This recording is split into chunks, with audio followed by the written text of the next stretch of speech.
Hey preppers and patriots, American Meltdown, the long-awaited sequel to American Exit Strategy, is now available in Kindle and paperback. In American Meltdown, Book 2 of the Economic Collapse Chronicles, the new president, Anthony Howe, signs an executive order banning all semi-automatic weapons.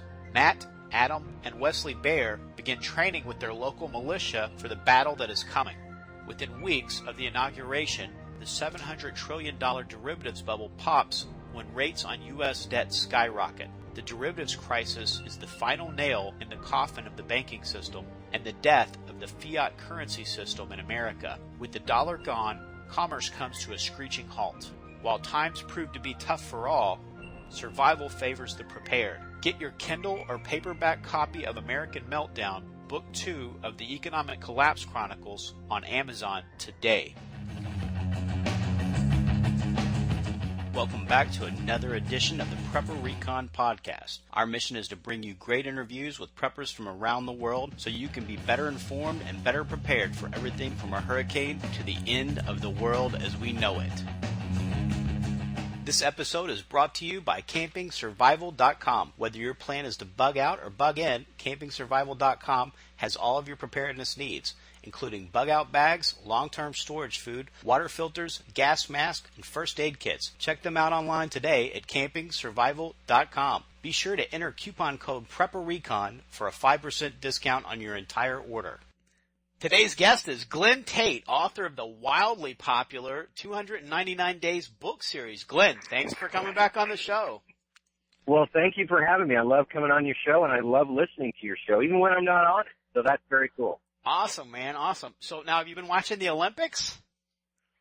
You know, I, believe it or not, have not had time to watch the Olympics, but I've been following a little bit on the news, and it looks like a century or so of socialist command control economy has left its mark on the work ethic and some of the attention to detail that maybe some of the people building the hotels had, you know, like doors that aren't on and stuff like that. So kind of a fiasco when the whole world is watching and your hotels aren't even finished. And as I understand it, there's a bunch of stray dogs running around. I mean, that's kind of a sign of a failed state.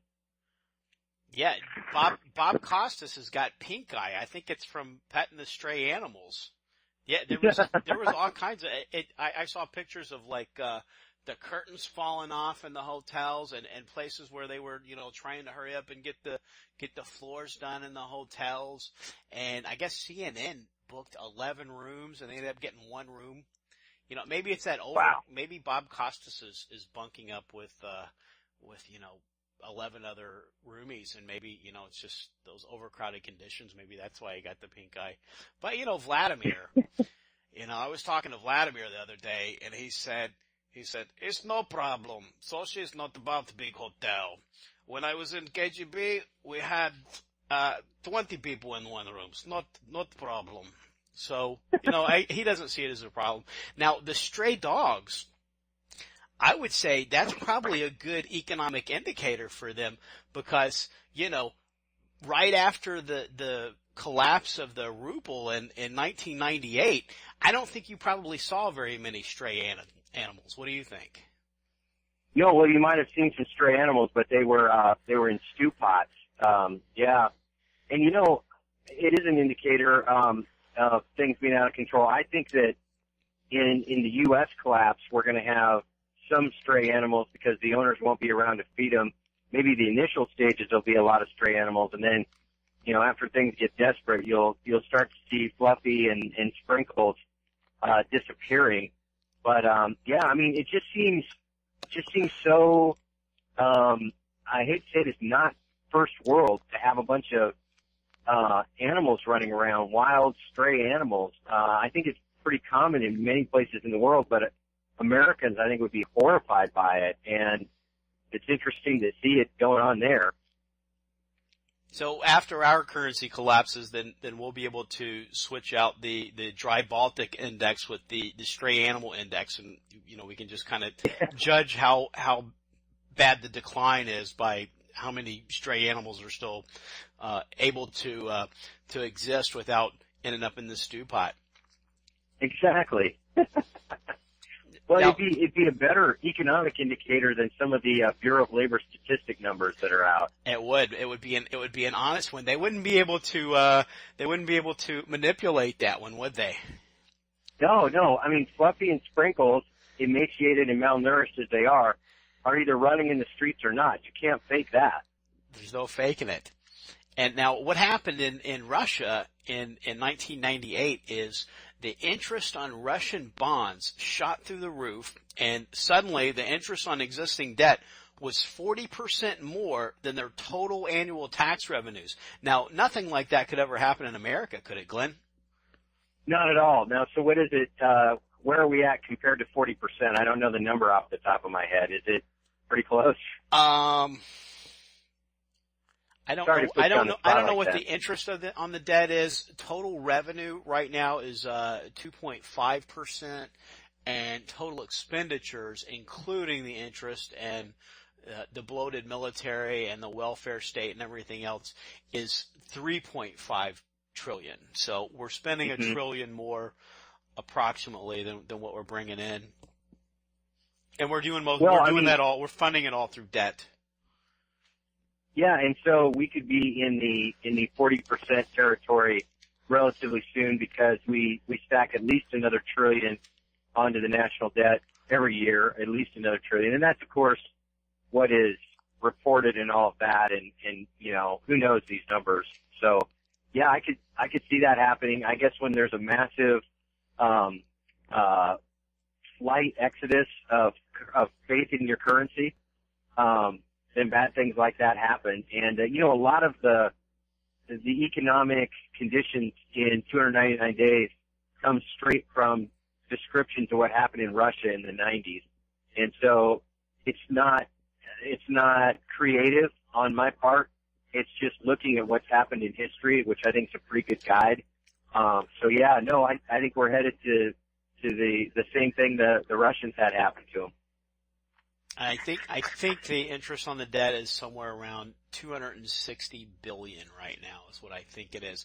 But, you know, that's with the manipulated interest rate down at, I think the average interest rate is somewhere around 2% when they average it all out. And a lot of that short-term debt that they have to keep rolling over every 6 months or every year or every 3 months. And so if this rate starts to get away from them, which it almost did last year, then we could really see that go up fast. Yeah, and I believe off the top of my head that for every percentage point that the 10-year Treasury note goes up, it's $250 billion a year in increased interest payments. I hope I have my numbers correct, but I mean that would be a very quick way to get to that 40% figure. Would be a handful of percentage points, maybe 2 handfuls of percentage points of the 10-year note rate going up, and you would be right there in that territory, and it would happen quickly. And the thing is we're talking about mathematics here. There's no negotiating or pleading or delaying or bribing or intimidating numbers. They don't respond well to threats and intimidation because numbers are numbers. Now, your job allows you to have a little glimpse of the inner workings of government, especially on the state level. What's the scuttlebutt going around? And just for a little disclaimer, I'll really try not to use the word scuttlebutt for the rest of the podcast, but I'm not going to make any promises. Well, you know, I think that it's a lot of more of the same. I mean, I guess the best way to describe it in a word is validation. All the things that you and most of your listeners think and believe, you look at the economy and you say, my goodness, this is unsustainable, the debt and all these other things. People in government who are being honest with themselves will acknowledge these things. Subtly, rarely in public, but they will. And I don't mean to say that, you know, every day a dozen people come into my office and confess that they know that this is all going to fall apart, but they all know it. And so it's validation of what, you know, listeners are thinking. That's the main thing. I think a lot of fatigue has set in. We've been watching since about 2008. We've been watching all these trends, and the numbers have been getting bigger, and now I'm speaking for myself, not for people in government. I keep waiting for all of this to happen, and it hasn't yet. I mean, the big things, obviously many things are in motion and are playing themselves out, but the big, you turn on the TV and the collapse of the United States is on and everybody knows that thing hasn't happened yet. And so there's a bit of fatigue in the sense of, waiting for this to happen. I think that another thing that comes up often, a topic, is that all the low-hanging fruit, all the easy, things to do to try to, get some money flowing into the state, have all been done and tried and have failed. For example, a few years ago, there was lots of federal money, especially with unemployment, insurance and all that came flowing in. A lot of the stimulus money, I mean, what a complete fiasco that was and a joke, was coming into the state. And so that was easy. That was low-hanging fruit. That was a bunch of money that, was created out of thin air and was debt and, just rich people just have to pay it back. So who cares, because we all hate rich people. So that's been done. Closing some of the smaller state tax loopholes has been done. The ones that are politically feasible to close have been closed. So there's concern. Everybody knows. I shouldn't say that. That's not accurate. A lot of people know or feel that something's coming. They just don't know what, and they know that the cards in the deck that have been played, that can be played, have been played.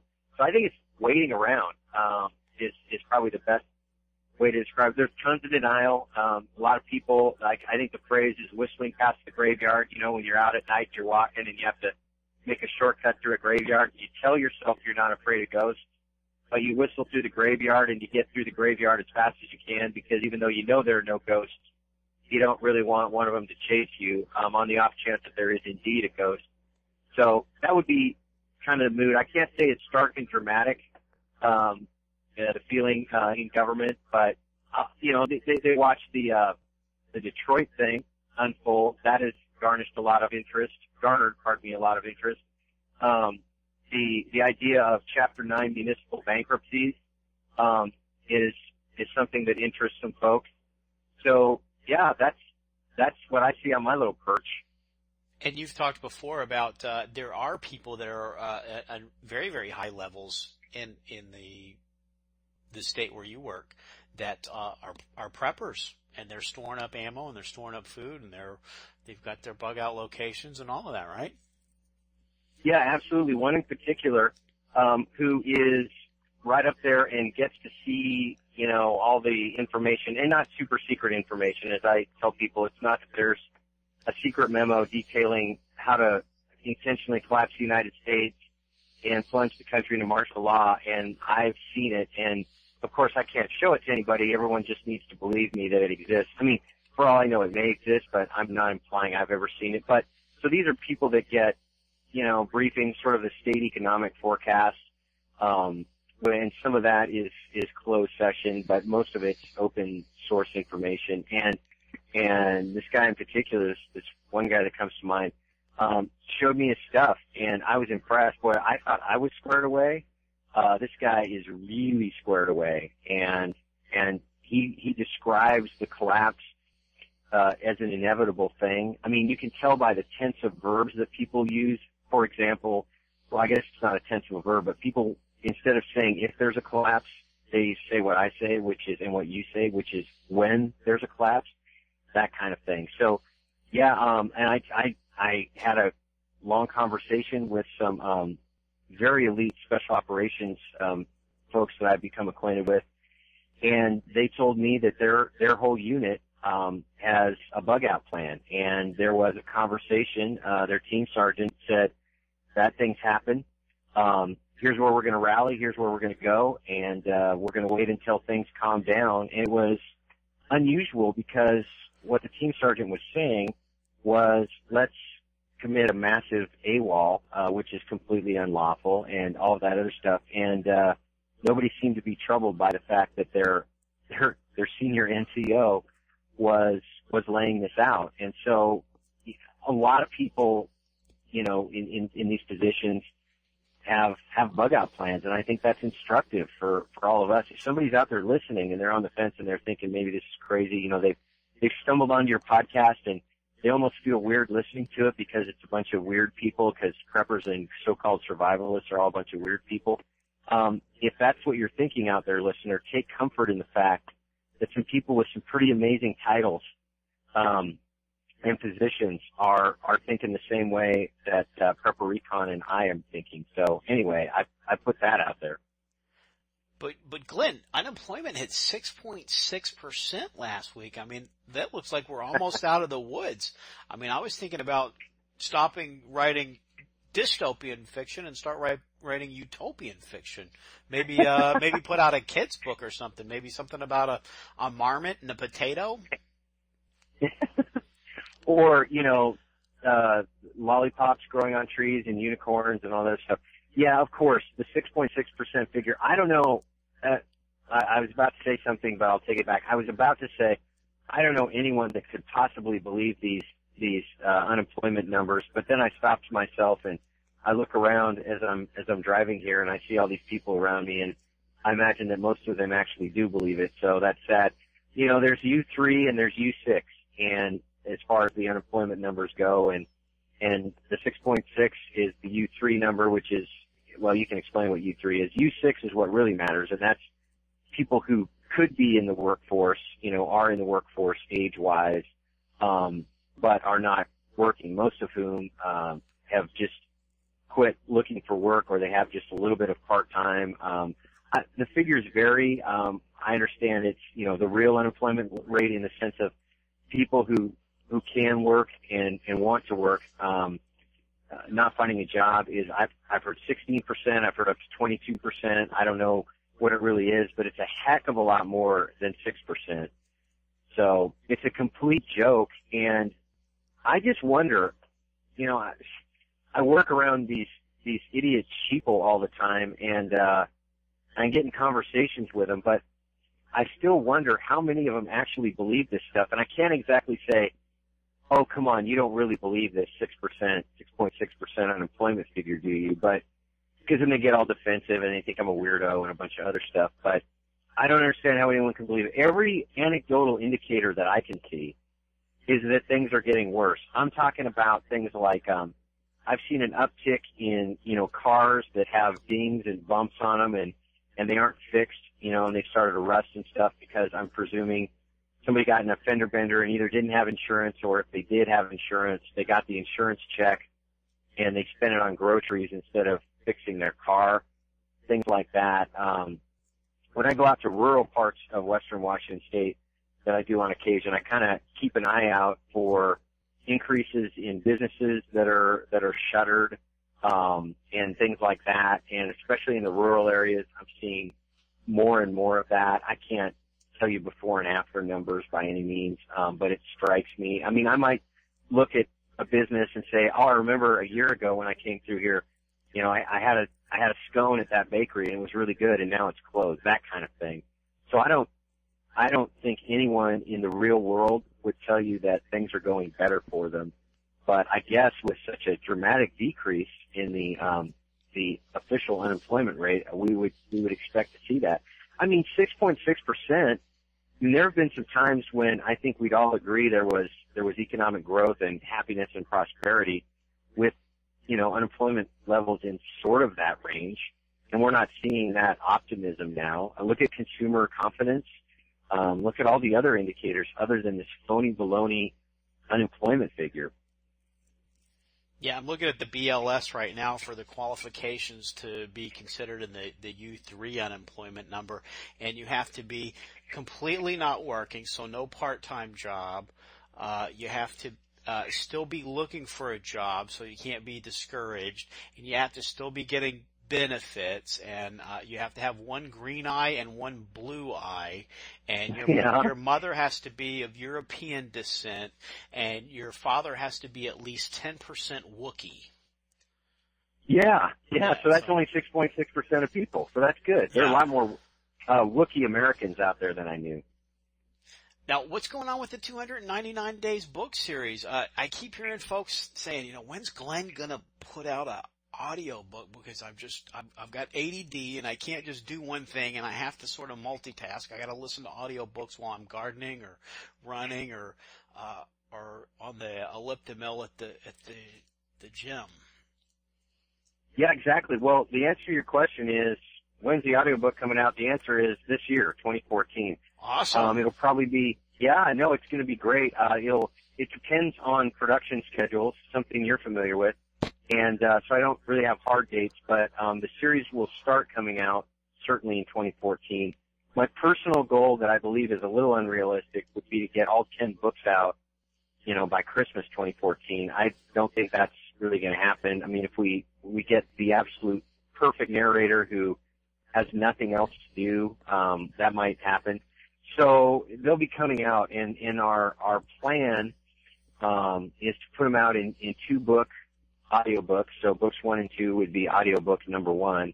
And I'd like to, I'm probably getting ahead of what we can actually do, but what the heck, I mean, you asked the question, I'll tell you what current information I have, and that is I'd like to, at the end of each audiobook have a little bit of, I don't know, inside stuff from me, describing what a character is really about, telling a funny story about a character, because especially in books 1 and 2, almost everybody in there is a real person, and they're all interesting people and have funny stories associated with them. And so I'd like to do that. I won't break up the narrator's flow of reading it with my own voice, which, is not exactly a professional narrator, voice. And so that'll be kind of cool to have some of that, behind the scenes stuff. It's sort of like when you get a DVD and some of the people, in the show, one of the tracks, you can just listen to them talking about what's happening on the screen, that kind of thing. It wouldn't be a running narrative. It would just be kind of some cool stuff. So looking really forward to that.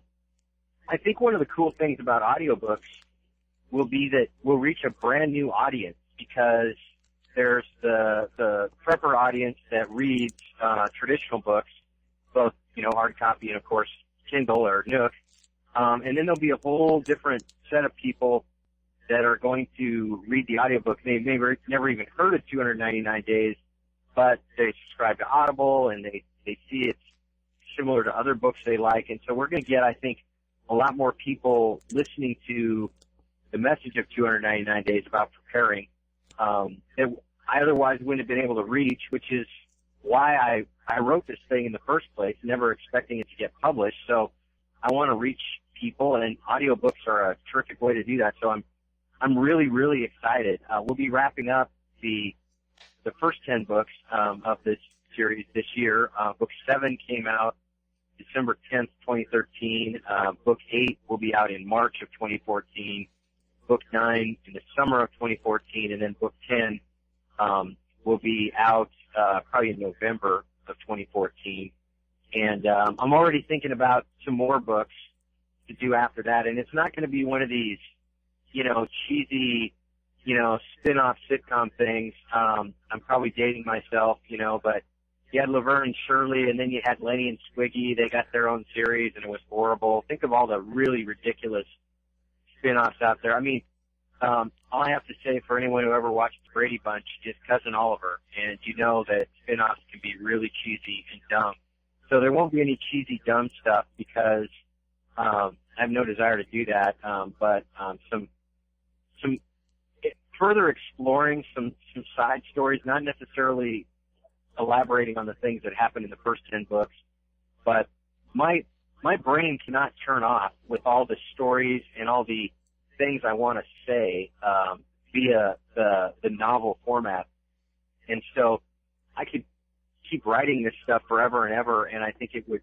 I haven't even tapped all the storylines in my head. I mean, I'm driving around seeing things, and I'll see an image, and instantly I'd think, oh my goodness, I could write a whole chapter about what this means. That place that I got scones being shut down. I mean, and all that other stuff. So there's plenty more out there, but we'll finish up the first 10 books, and we'll do the audiobook this year. Very cool, very cool. That's exciting stuff. I can't wait to get a hold of those audiobooks. Now, I think we've got a couple of crossover fans, actually, because one of my Amazon reviewers titled his review, Interview with Glen Tate. And then he went on to say that he was a big Glen Tate fan, and he picked up my book, and went ahead and left it a 3-star review, and then he was going to read the book, and later he was going to go back and update it. Now, that was over a month ago. I don't know if he forgot about me or if he read the book and hated it, but how does a 3-star review affect me? What's that equivalent to in like let's say, in high school? What would a 3-star review be? If that was that'd be an F. Yeah, that would be an F. That would be 3 out of 5. 60%, right? That's 60%. 60%. Yeah. I didn't know anything about Amazon reviews before I did any of this, and I had no idea how important they are in two senses, both the numeric number of them, how many reviews there are, and then the strength of the reviews. A 4, to a lot of people, 4 out of 5 might mean, wow, that's really great. But to most people, it means there's something wrong with the book, which is odd. But so in a lot of ways, 5s are pretty much the only things that count, that basically help the book. So that's the quality side of it. The quantity side of it, the number of reviews. Amazon's amazing algorithms that are designed by people that are really, really smart. They've figured out that books with a lot of reviews, this wasn't hard to figure out, but books with a lot of reviews, especially, 4 and 5-star reviews, must be hot and must be for real. I mean, it's not like, your mom can get on and review a book once and then that, means anything. So they sort of, with the number of reviews and the number of stars, they figured this out, and the effect, that's not the brilliant part. That's not what I mean, but the brilliant part is how the number of reviews affects how much Amazon basically promotes the book. So if somebody bought your book, and Amazon might say, well, you might also be interested in the 299 Days book, and that decision that the Amazon algorithm makes about deciding to suggest other books has a whole lot to do with the reviews. So the reviews are extraordinarily important. If people go on and just leave a review, hopefully a lot of stars, I feel uncomfortable telling people how many stars it should be. It's just, 5 is not as magnificent as you think it is, right? 5 isn't as unusual as you might think it is. But anyway, just get on and say great book or something. 2 words is a really, really big deal.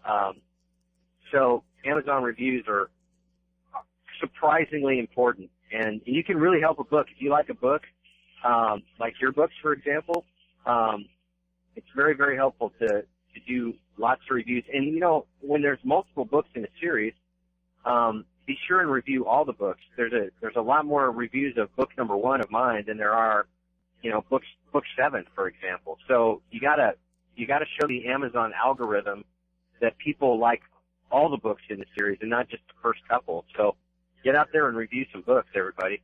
And now a 4-star, you said a 4-star is okay, but now that's 80%. Now when I was in high school, that was a C, so C's average. So that means you really didn't think there was anything spectacular about it. Unfortunately, they don't have like a 4.5 if you think, oh, it could have been a little better, but it just wasn't quite there. But if you're thinking about it's a B, maybe it's better to just go ahead and upgrade it and give them an A, because especially for guys like us, because we're both, fairly conservative and we get the libtards that will, I don't know why they pick up the book in the first place, but they'll get on there and they'll just slam the book for its conservative content. I put a lot of scripture and things like that in my book, so I'll get things like too preachy, too much Jesus, right-wing dribble, and things like that. Of course, I wear all those insults with a badge of honor, but, I guess I'm just saying I could use a little love from the fans as well. And so, and it takes like less than a minute to say, great book, and leave a 5-star review. And you know what else? And I invite folks that, well, they don't really want to damage the sales, but they didn't think it was perfect. Shoot me an email at prepperrecon@gmail.com and let me know what I can do to make book 3 better, because I would love to get that constructive criticism. I guess I'm just saying I'd rather not have it on Amazon. Yeah, exactly right. I mean, yeah, if there was a missing word or a typo on page 86, so you're not giving it too many stars. I don't know. I don't think that that's really what the Amazon reviews are all about. Here's the other thing. If you give a book 5 stars and it had a typo on page 86, it's not like you're committing a felony. It's not like you're committing perjury. You know, you're not lying to somebody. I mean, it's not immoral to give somebody 5 stars if it's not absolutely perfect. Yeah, because basically, if you want to give anybody anything higher than a C and 80%, which is the bottom, it's just over a D, really. You know, if you feel like it was, you know, well above a D average book, then you pretty much have to go with the 5 stars, because the 4 stars is really saying that it was average. Well, I guess we'll move on and quit talking everybody's ear off about author problems. Now, last time you were on the show, we talked about selecting a retreat. Now, once we get our retreat picked out, Glenn, how do we keep it safe? What are a few things we can do to make our retreat a harder target? You know, once the stuff hits the fan and we had to bug out and we're hunkering down there, what are some things we could do to make it more impervious to attack? Yeah, guns, people, and radios. That would be the 3 things I would say. Guns, people, and radios. It's going to vary if you're in an urban, suburban, or rural setting, but I think the principles are still pretty much there. There's, of course, physical hardening, you know, good locks and all that, and good lighting and all that good stuff, and very important. And perhaps I'm biased because I've taken a certain approach based on my situation, which is a cabin out in a rural area with a team of really good gunfighters. I mean, kind of a lucky position to be in, so that affects how I approach it. So people that don't have that situation going on can sort of discount what I'm saying a bit. But guns, I think patrols are important, not going out 50 miles or anything, but moving around your area. I think observation points are very critical. You need people to do this. In fact, just this weekend, I had the team, they're all real people, by the way, come out to the cabin, and Tao is one of the characters in the book who's Korean in real life, and he made an amazing Korean barbecue for all of us. You have not lived until you've had authentic Korean barbecue. I mean, it was amazing. Anyway, we got in a conversation, and it was about, okay, you know, bringing people out to the cabin, you know, family basically of the team members, and would those just be a bunch of mouths to feed? And the conclusion was no. First of all, we have a fair amount of food to take care of that, but we're going to need lots and lots of people to do a variety of things, one of which is the patrolling and the guarding. It's going to take more people than you think. You can't stay awake and let alone be alert 24 hours a day. So even if you're doing 12-hour shifts, that means you need double the people you think you do. There are going to be people who are sick. Perhaps they get injured, you know, even a sprained knee or something. I'm not even talking, you know, gunshot wounds or anything. I mean, there's going to be that. You're going to need to give people breaks. The people who are guarding and patrolling are going to need to do other things. They're going to need to garden and repair things and do a variety of other things. So you're going to need more people than you think. And let's say you set in your mind that you have a choice between having a lot of food or having some people, and these would obviously be people you can trust. That's a given. Having, you know, people out there that you can trust to help you guard. Well, if you don't guard your stuff and you don't have an effective security plan, odds are really good that your food's going to get stolen and you're not going to have any food. And of course, if somebody's in stealing your food, they're probably going to do violent things to you and your family. So it's more than just losing your food. So, you know, the adage on the other side is you can't eat guns. And I get that. You cannot eat guns. But if you don't have guns and people and radios, which I'll get to in a moment, you're going to stand a pretty good chance of losing the food. So if you have the food, you're going to need some people. You don't need a bunch of commandos either to be guards. Regular people will do just fine, assuming, that they can walk and carry things and everything. And they don't need to have bulletproof vests and rocket launchers and, all kinds of crazy stuff.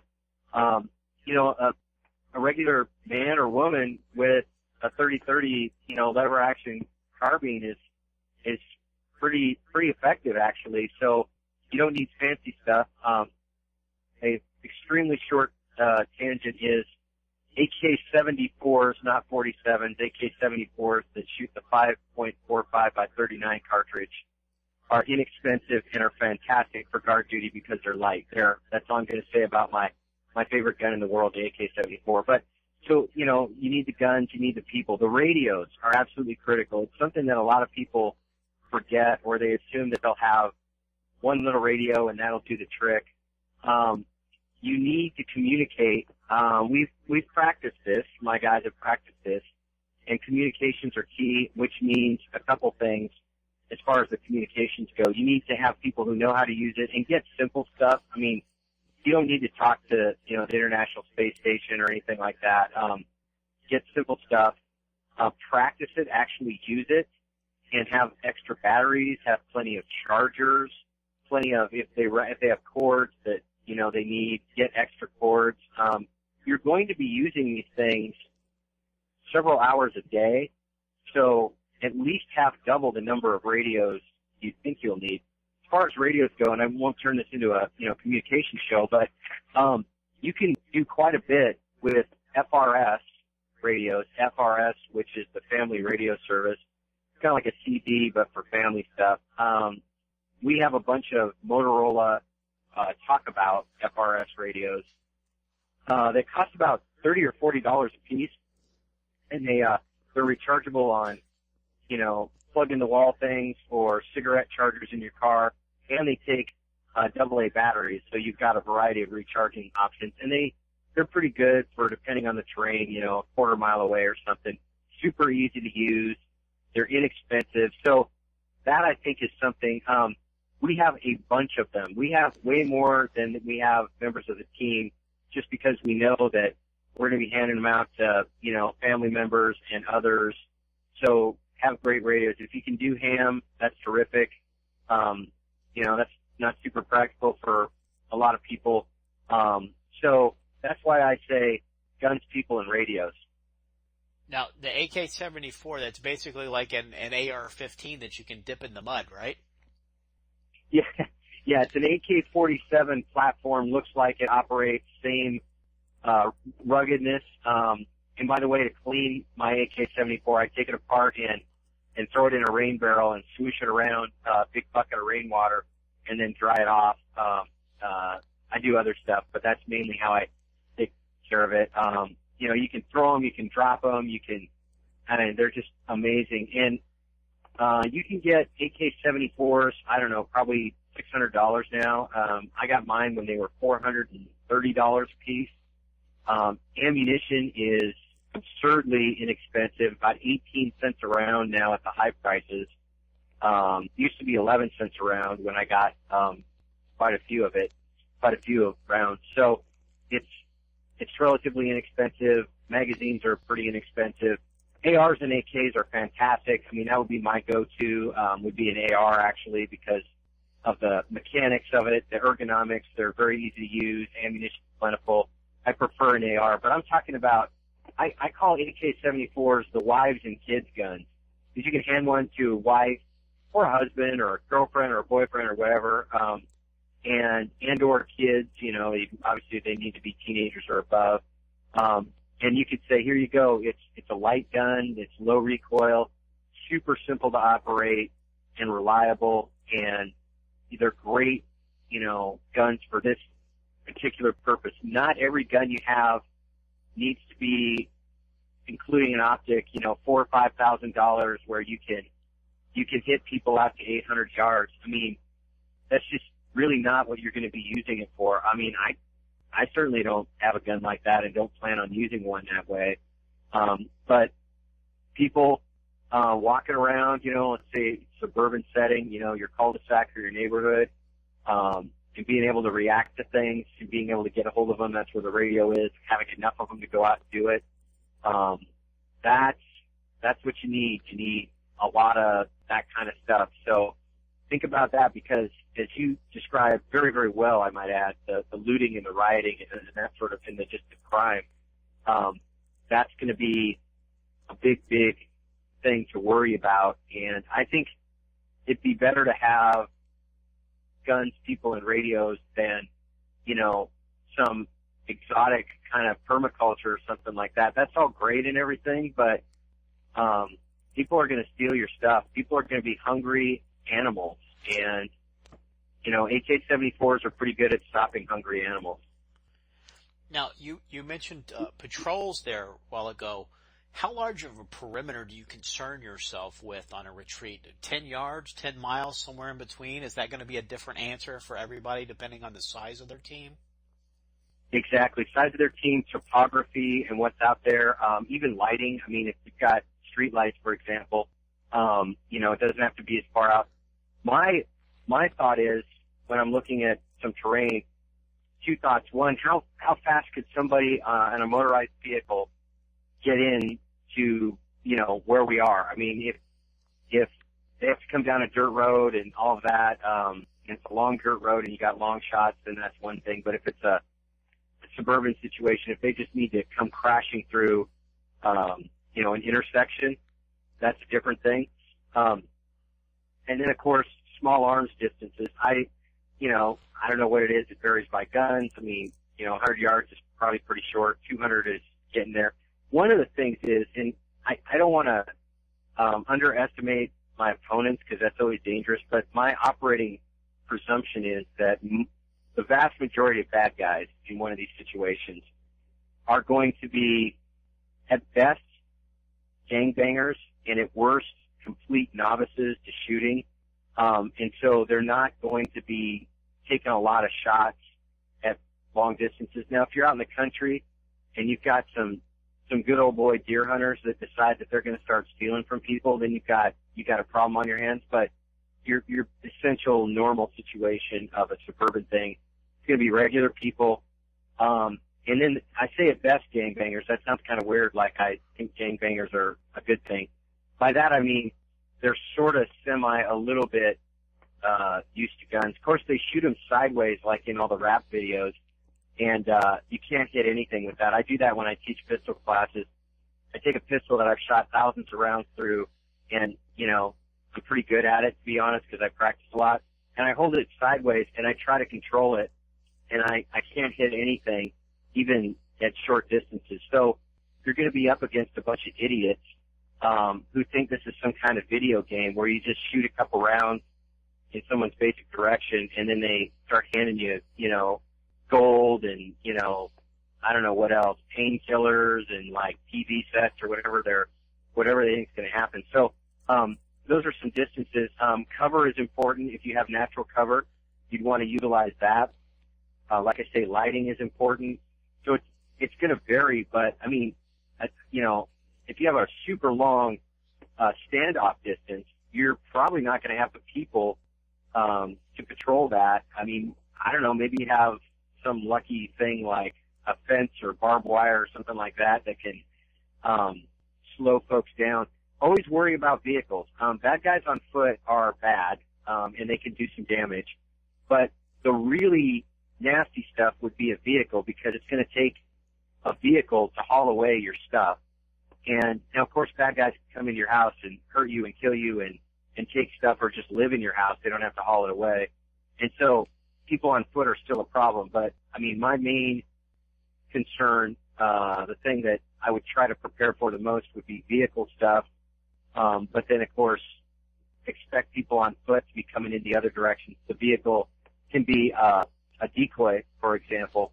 So you got to think of all this stuff. And I think that there are a lot of people out there that, preppers at least, that are smart, have common sense, and a plan will emerge.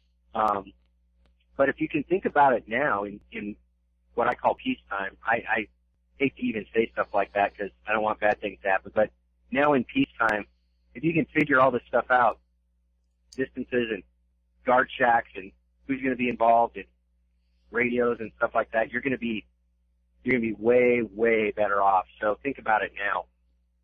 And you mentioned cover. Now, is there a difference between cover and concealment? Yes, the difference between cover and concealment is a sucking chest wound, which is kind of a joke, right? If cover, and cover means that it stops bullets, that would be something solid. And concealment is just hiding behind a bush so people can't see you. It's hiding behind things that are not going to be able to stop a bullet.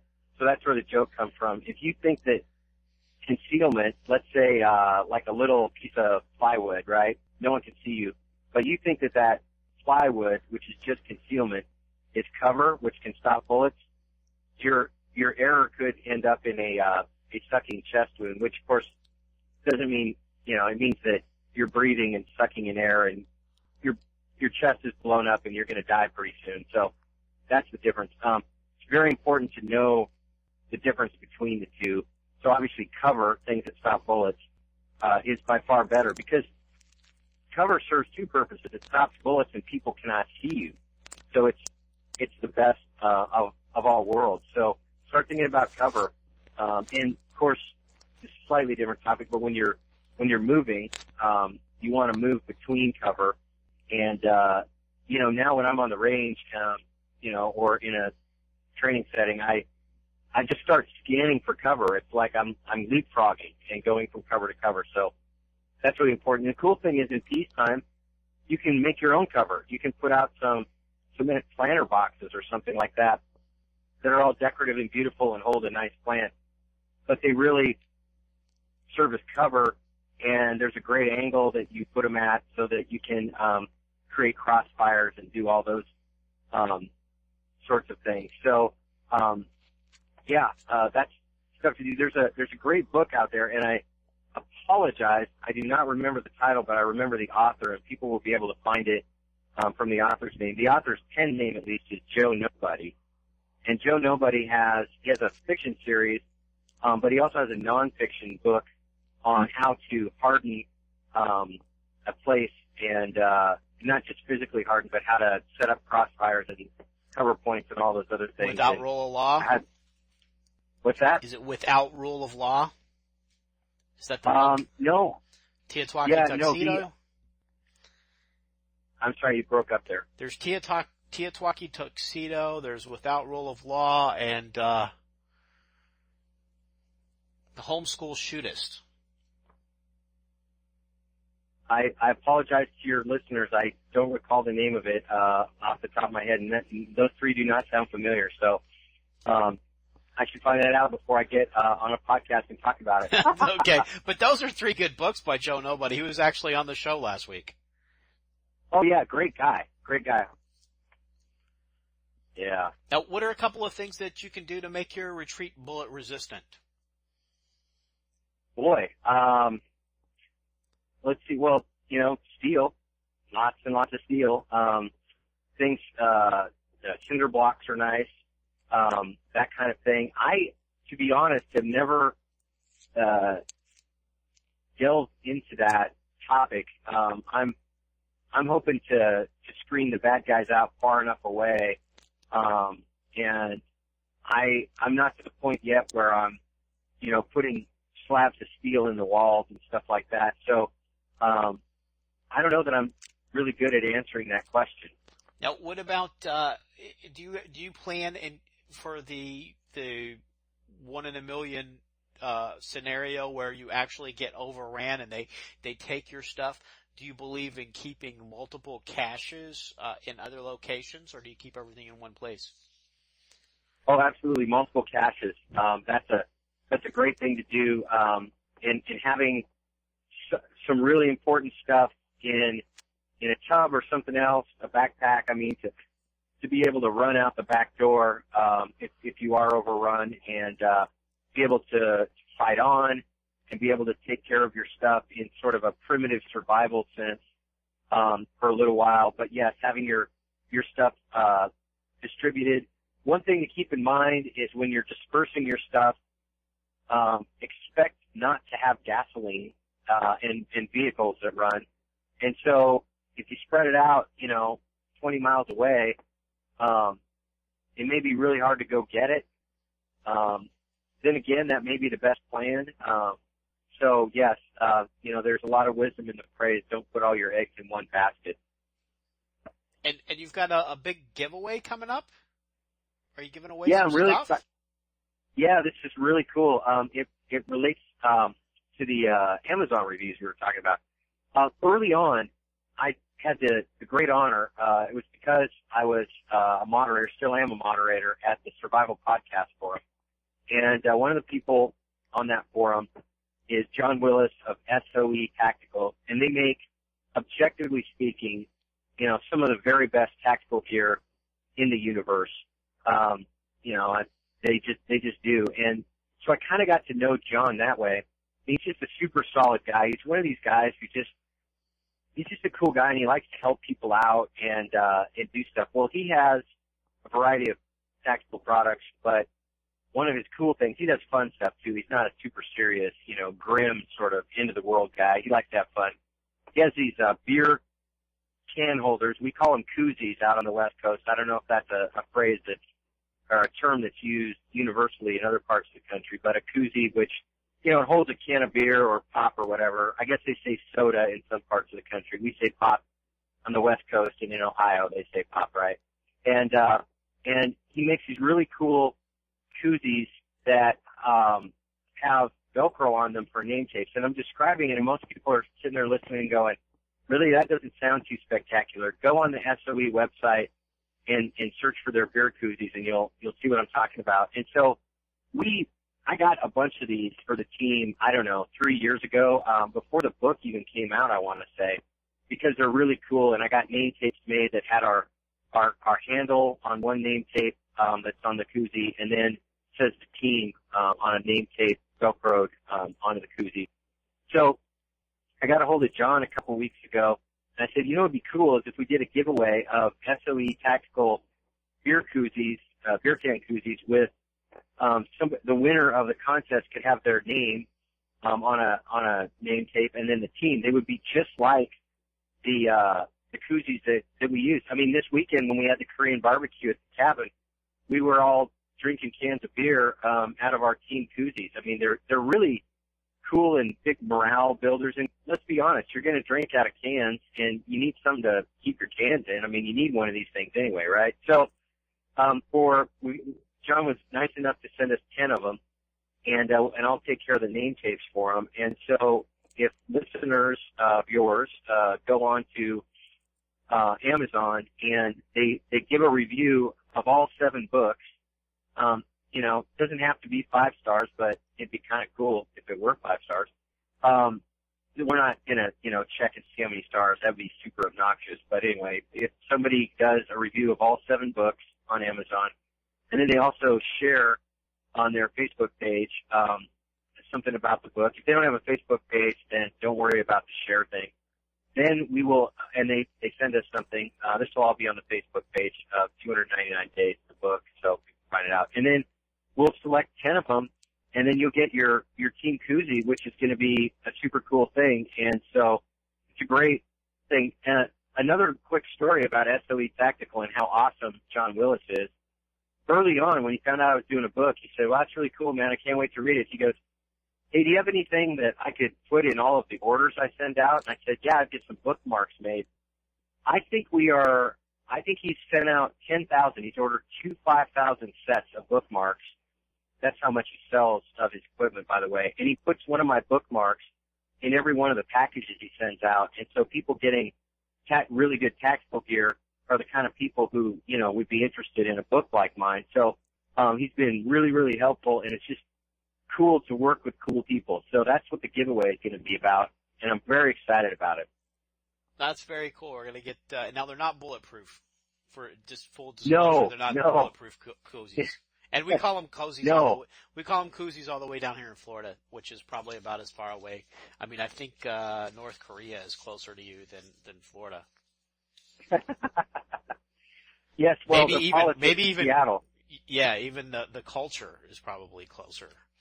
Exactly. Now we're going to have links to purchase several of the books from the 299 Days series in today's show notes, and we're also going to have a link to your website. But now for the folks listening on Stitcher, YouTube and iTunes, can you tell them where they can find you, or your website, and that awesome Facebook page, so they can get signed up for the not bulletproof koozies? Yeah. As a lawyer, you don't want to tell people that stuff's bulletproof and then it isn't, then you get sued. So, bullet resistant. we got to put they're disclaimers. they're not bullet resistant is the actual Exactly. terminology. Thank you so much. For. I appreciate that. The website is 299days.com, 299days, all numbers.com. And there's a little button there where you can, get on the Facebook page. The Facebook page is 299days, parentheses, the book. And that's how folks can get a hold of us the main way. And then there's a cool thing on there on the website called the Cool Friends Project. It's just a list of all these people like SOE Tactical that, I just have links to their stuff. Prepper Recon's on there. I have podcasts too. And, there are all these cool people that I've met and, been able to work a little bit with. And I just want to let other people know that there are these cool friends out there. And, I hope that the Cool Friends, get some new listeners or customers or whatever it might be from that. So check it out, because everybody on the Cool Friends Project is indeed cool. Glenn, thanks so much for taking time to come back on the show. It's always a good time every time you're on. Well, thank you so much. Love coming on. I've been purchasing gold and silver from JM Bullion since before they were a show sponsor, because they had the lowest over spot price of any dealer I've been able to find. JM Bullion now offers free shipping on all orders, and Prepper Recon podcast listeners will get $5 off any order over $300. Just go to jmbullion.com and use coupon code PR